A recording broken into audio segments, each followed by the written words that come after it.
ফেরালাম বিরতির পর। দেখছেন উপনির্বাচনের রায়, আর এ রাজ্যে উপনির্বাচনের রায় গিয়েছে তৃণমূলের পক্ষে। 4টি কেন্দ্রে কিন্তু তৃণমূলের জয় জয়কার। আমি সুভাষিস দা আপনার কাছেই যেমনটা ছিলাম, আপনি বলছেন যে পঞ্চায়েত নির্বাচন, বা আমি কোহিনুরকেও শেষ দিকটা কিছুটা বললাম যে এই লোকসভা নির্বাচনের পর্যালোচনা করতে বসে ওরা নিশ্চয়ই বুঝতে পেরেছে যে পুরো এলাকার মানুষজন, অর্থাৎ শহরাঞ্চলে মানুষজন তৃণমূলের বিরুদ্ধে যাচ্ছে।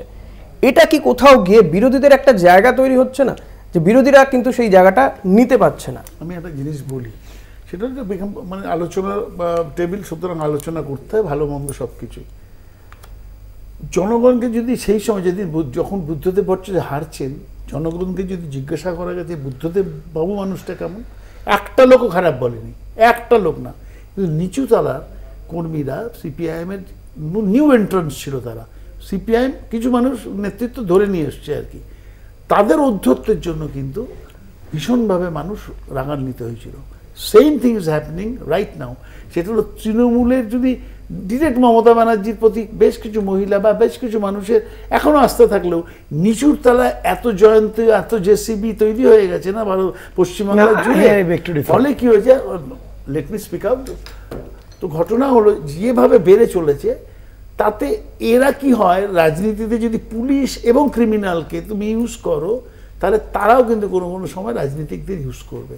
ফলে জয়ন্ত সিংরা সৌগত রায়ের ক্যান্ডিডেটকে, সিটিং ক্যান্ডিডেট মিউনিসিপ্যাল ইলেকশনে যারা জিতেছিল তাদেরকে হারিয়ে নির্দলকে মদন মিত্র জিতিয়ে এনেছিল জয়ন্ত সিংদের ভরসায়, আরিয়াদ হয় মানে কামারহাটি মিউনিসিপ্যালিটি, তার মধ্যে লড়কে চ্যাটার্জির ভাইও আছে।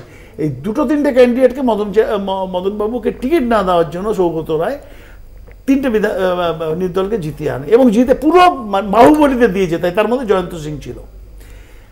এবং সেখানে সেই সময় রাস্তাঘাট করে দিয়েছিল এবং বলেছিল সৌগত রায় টাকার বিনিময়ে টিকিট দিচ্ছে, এসব হয়েছিল। যাই হোক, সেই জায়গায় যাচ্ছি না।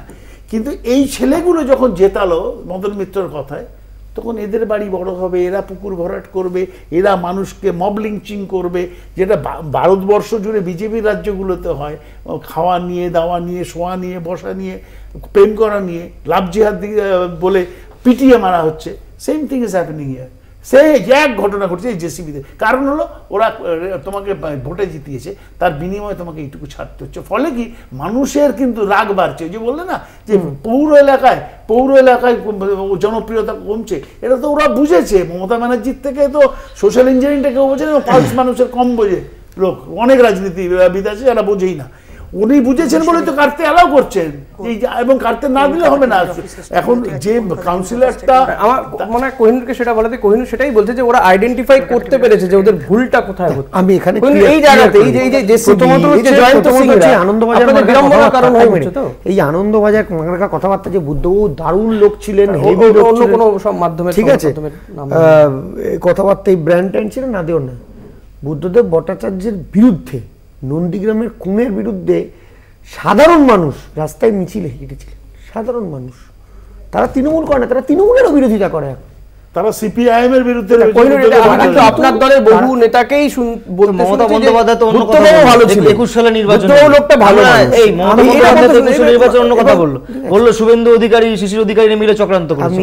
আমি বলিনি, মমতা বন্দ্যোপাধ্যায় রাস্তায় নেমেছে। বুদ্ধবাবুর ইমেজ যে বিশাল ভালো ইমেজ ছিল এবং সিপিএম এর বাকির জন্য নষ্ট হয়েছে, একজন রাজনীতির ছাত্রই বিশ্বাস করে। কারণ আমার উল্টোটা মনে হয় যে সিপিএম হেরেছে বুদ্ধদেব ভট্টাচার্যের জন্য। বুদ্ধদেব ভট্টাচার্যের মুখ্যমন্ত্রিত্ব না থাকলে হয়তো সিপিএম আরেকটু ভালো রেজাল্ট করতে পারত। এই দৃশ্য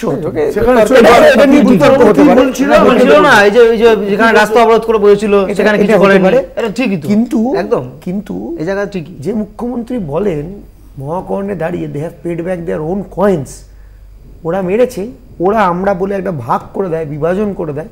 ঠিক একটু আগে মমতাওয়ালা ঠাকুর যে কথাটা বললেন যে যারা আমার মেয়েকে ভোট দেননি তাদেরও এমএলএ, যারা দিয়েছেন তাদেরও এমএলএ।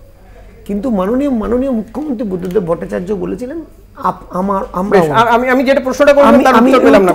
আমি আবার আসবো, একটা ছোট্ট বিরতিতে যেতে হবে, বিরতির পরে আসছি, সঙ্গে থাকবেন।